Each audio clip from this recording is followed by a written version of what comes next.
Good morning, everyone. So, how are you all, dear students? I hope everyone is fine. How was your weekly test? Weekly test कैसा हुआ सभी का? I hope it was fine. It was good. अब next weekly test science का है ना? Next weekly test is of science. Okay, तो जो आपका फर्स्ट चैप्टर है और जो सेकेंड ये एक्सरसाइज है, that will be the syllabus of your weekly test. Okay, revision हम करेंगे चैप्टर 1 की भी और लेसन 2 की एक्सरसाइज की भी. Okay, today is a G Meet class also there. आज अपनी जीमीट क्लास भी है. Okay, means Google Meet class भी है. Timing you will get very soon as your classes will be over. Then you will get message at which time the classes will be there. Okay, so students, as you know कि we have done basic about chapter. Okay, हम basic कर चुके हैं chapter का. First हमारा chapter over हो चुका है. Now our next chapter is micro organisms, means small organisms. Micro means small, जो हम अपनी नेकेड आई से नहीं देख सकते. किसकी हेल्प से देख सकते हैं? With the help of the microscope. Okay, ये आपका फर्स्ट क्वेश्चन भी है.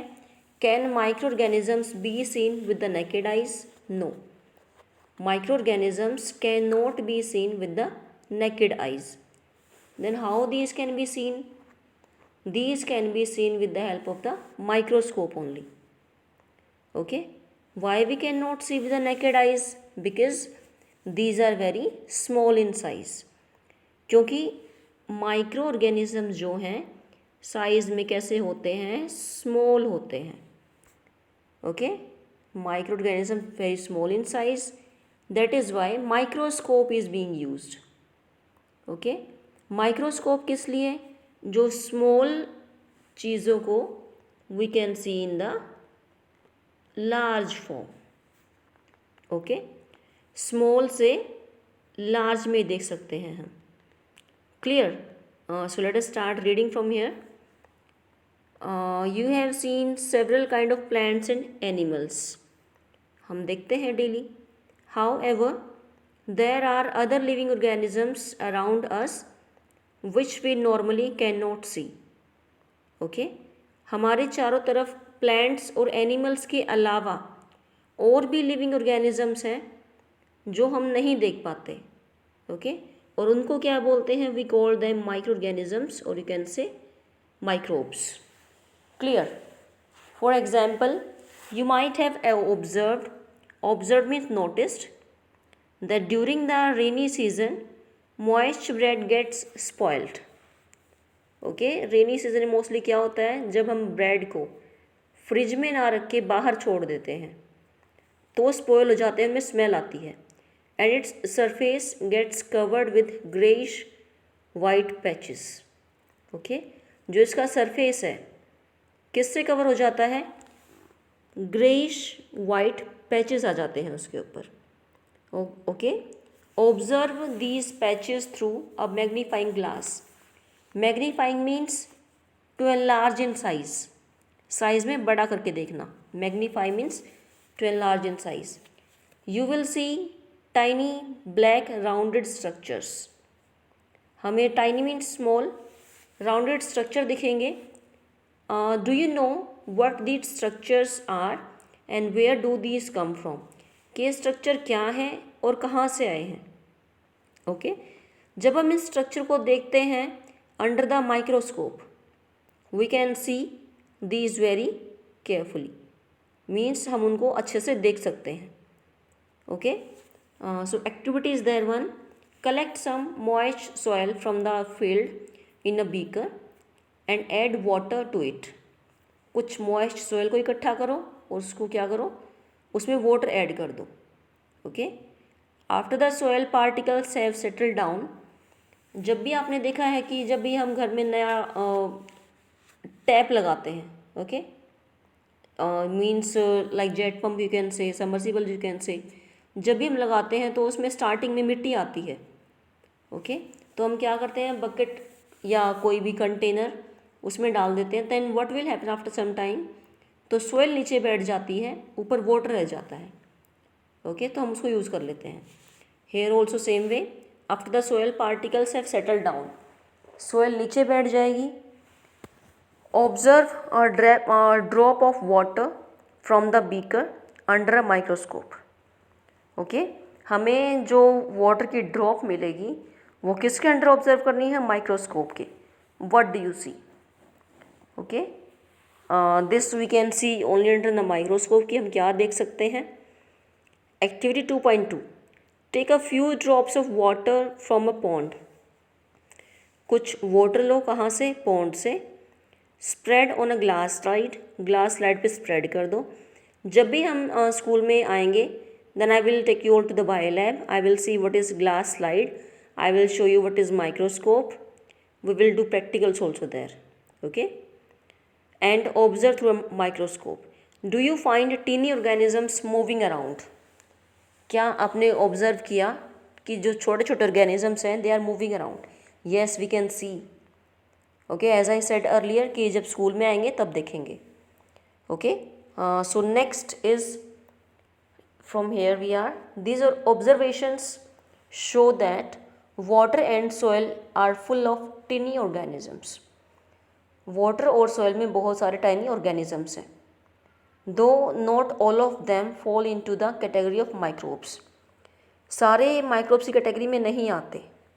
Clear?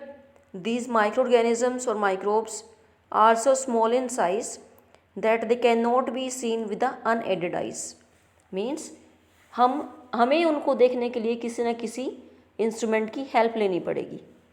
Okay, some of these such as the fungus that grown bread can be seen with the magnifying glass. जो फंगस ग्रो हुई ब्रेड पे, that also can be seen with the help of magnifying glass. Magnifying, as I tell, to enlarge in size. Okay, clear?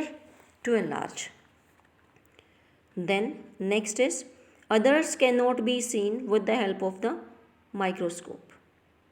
That is why these are called microorganisms or microbes. Clear? Now next paragraph is microorganisms are classified into the 4 major groups. जब हमने introduction की video की थी उसमें भी मैंने आपको बताया था कि there are the 4 major groups, bacteria, fungi, protozoan and algae. Okay, virus भी एक माइक्रो ऑर्गेनिज्म की टाइप है, बट वो मेजर ग्रुप में नहीं आता। ओके, मेजर ग्रुप 4 है, 4 are there, bacteria, these one, bacteria, fungi, protozoa and algae. Although I will show the characteristics of virus also, इनकी कैरेक्टरिस्टिक्स भी बताऊंगी मैं अलग से आपको कि बैक्टीरिया की क्या है, फंजाई की क्या है, प्रोटोजोआ की और एल्गी की क्या कैरेक्टरिस्टिक्स हैं।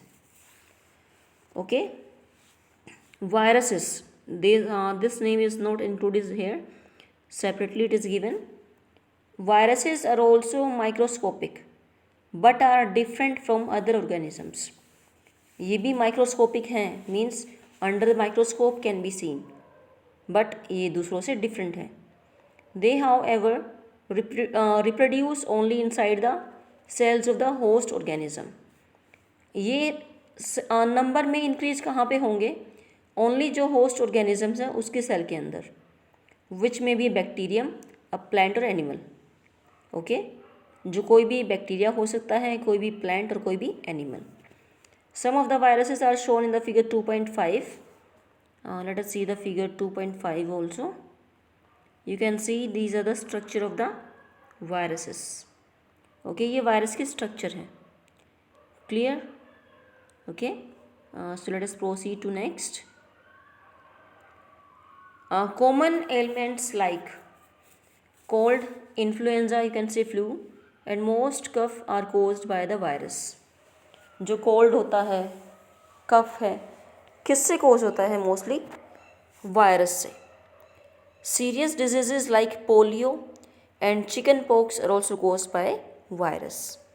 ओके, जो पोलियो होती है एंड चिकन पॉक्स ऑल्सो, कौन कोज करता है? वायरस कोज करता है। Clear? Next is diseases like dysentery and malaria are caused by protozoa. Dysentery means it is a type of means dehydration. Okay, dysentery में क्या होता है? When the person is having loose motion so much and the blood is also coming with that. Okay, and malaria is a type of fever, you know, it is caused by the female anopheles mosquito. और mosquitoes किसके अंदर आते हैं? Protozoans के अंदर। Whereas typhoid and tuberculosis, TB की full form है tuberculosis, are bacterial diseases. TB mostly cause क्यों होती है? It is caused due to when the person is not getting proper food, proper nutrients, stress में, tension में, cleanliness ना हो किसी एरिया में।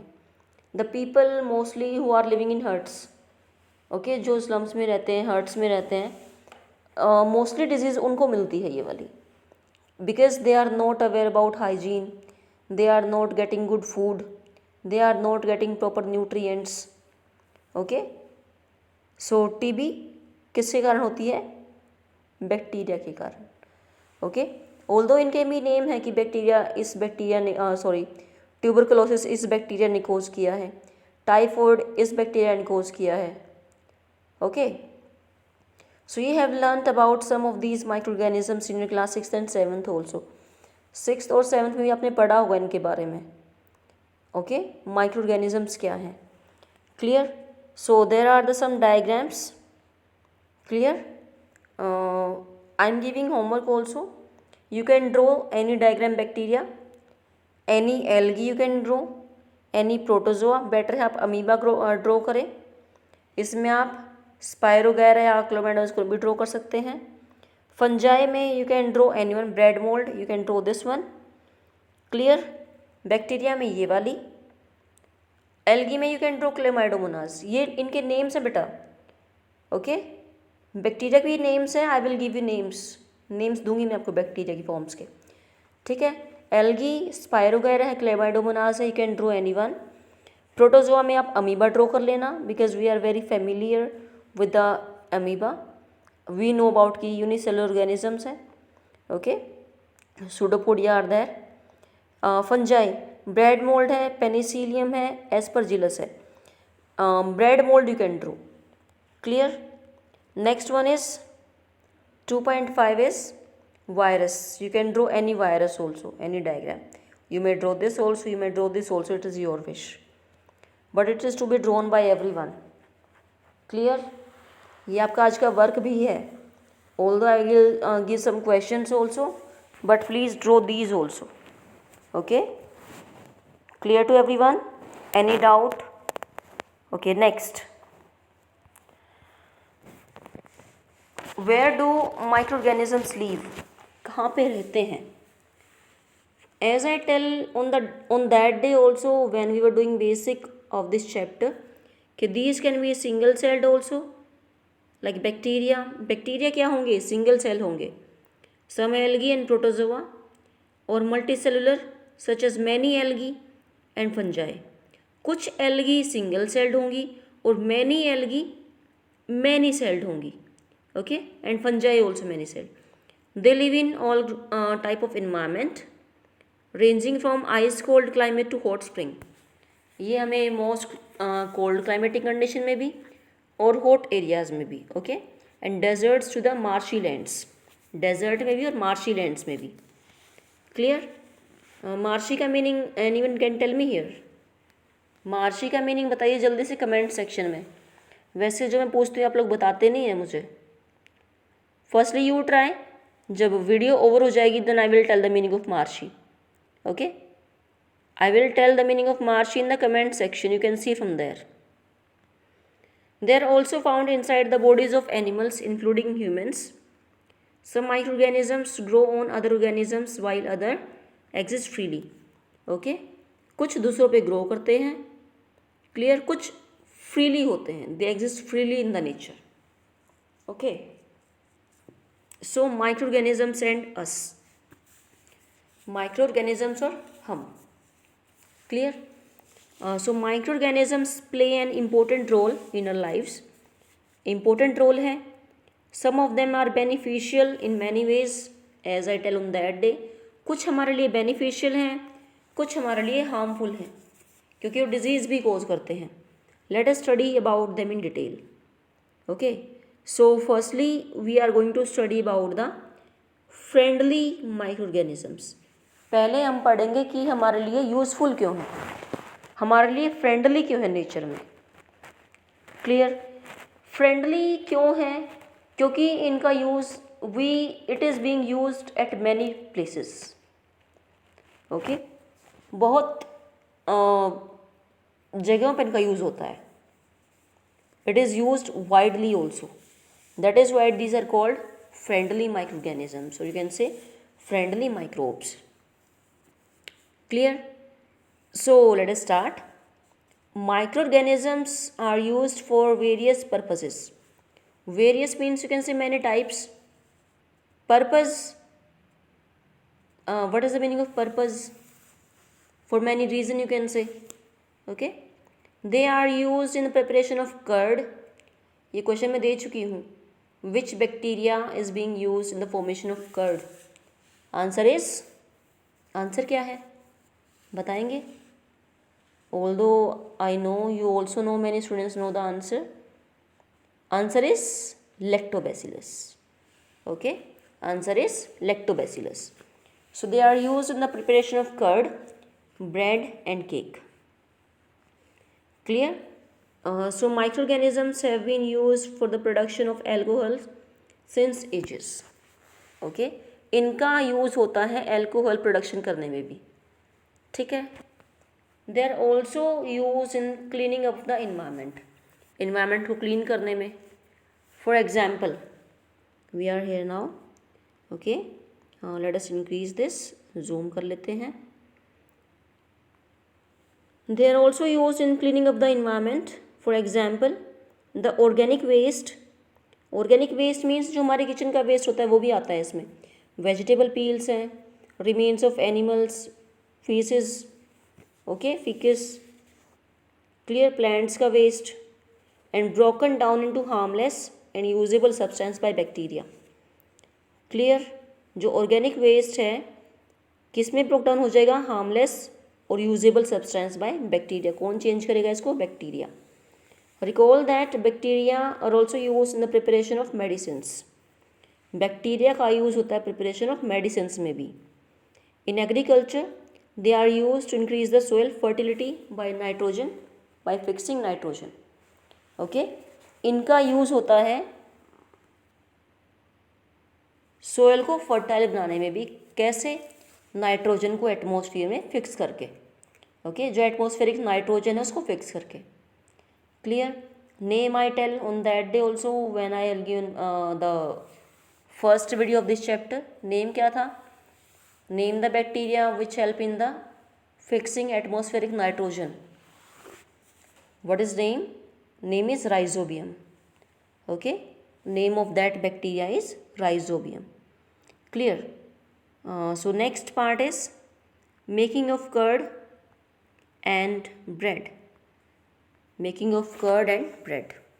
You have learnt in your class 7th that milk is turned into curd by bacteria. सबको पता है. It is there in the homes of everyone. Okay, कि द मिल्क टर्न किस में होता है? कर्ड में. किसकी हेल्प से? बैक्टीरिया की हेल्प से. Okay, I saw that my mother added a little curd to warm milk to set curd for the next day. I wonder why. Curd contain several microorganisms. Curd में क्या होता है? Micro organisms होते हैं.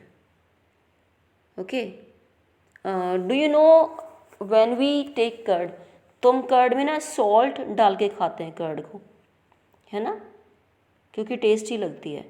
But salt add नहीं करना चाहिए curd में. ओके, क्योंकि जो उससे हमारे बॉडी को जो मिलना चाहिए कर्ड से, जो यूजफुल बैक्टीरिया मिलने चाहिए वो नहीं मिल पाते. ओके, हमें कर्ड मीठी खानी चाहिए. Okay, we should take the sweet curd. I'm not saying कि add sugar. Sugar is also not good. Okay, you have seen the one more form जिसे हम mostly खांड बोलते हैं, खांड. Yes, you can add that in the curd. That is very good for the health. Okay, that is very good. So let us proceed next. Curd contain useful microorganisms. Of these, the bacterium Lactobacillus promotes the formation of curd. It multiplies in milk and convert it into curd. Okay, क्या होता है, multiply हो जाएगा milk में और किस में convert हो जाएगा, कर्ड में. Bacteria are also involve in the making of cheese, pickle and many other food items. Bacteria का यूज़ कहाँ पे होता है, चीज़ बनाने में भी, पिकल बनाने में और अदर फूड आइटम्स में भी. एन इम्पोर्टेंट इंग्रेडिएंट ऑफ रवा, सूजी, इडलीज एंड भटूराज इज कर्ड. जब भी आपकी मम्मी घर पे इडली भटूरे बनाती हैं तो उसमें कर्ड यूज़ करती हैं ना, है ना, ताकि उनको आफ्टर मिक्सिंग कर्ड कुछ देर के लिए रख देती हैं उसको, then it will increase in size, ये फूल जाता है. Okay, can you guess why? Because bacteria and yeast are also helpful for fermentation of rice, idlis and dosa batter. उनको फर्मेंट कर देती हैं. वो कैसे हो जाते हैं, साइज में फ्लफ़ी हो जाते हैं. Okay, they become fluffy in nature. Up to here I think everything is clear to everyone. Okay, किसी को कोई डाउट? सो बेटा नेक्स्ट पार्ट है एक्टिविटी 2.3. ओके, जो हम बाद में करेंगे, अभी नहीं करेंगे. Okay, so I request you all, जितना पार्ट हो चुका है उसको बेटर से आप अच्छे से पढ़ें. ओके, किसी को कोई डाउट है? If anyone is having any doubt here, so you can talk to me, you can ask to me in the comment section. Okay, it is from my side today. Diagrams मैंने बताए हैं, आप वो draw कर लेना. Okay, and I will give some questions also, you can do those questions. बाकी जो part है कल नेक्स्ट स्टार्ट करेंगे. Okay, and I hope the weekly test was very good. All the best. कि जैसा आपने किया होगा वैसे ही मार्क्स मिल जाएंगे आपको. कि आई होप कि रिविज़न आपने अच्छी ही की होगी वैसे. So thank you everyone. Goodbye. Okay, then start revision for your next weekly test also, although we will do revision. Okay, so do written practice also, क्योंकि हमारा वीकली टेस्ट है pen and paper है, Google form पे नहीं है. Okay, so बेटा please do revision for the next weekly test also. Okay, and do today's work also. Goodbye. Thank you everyone. Have a nice day.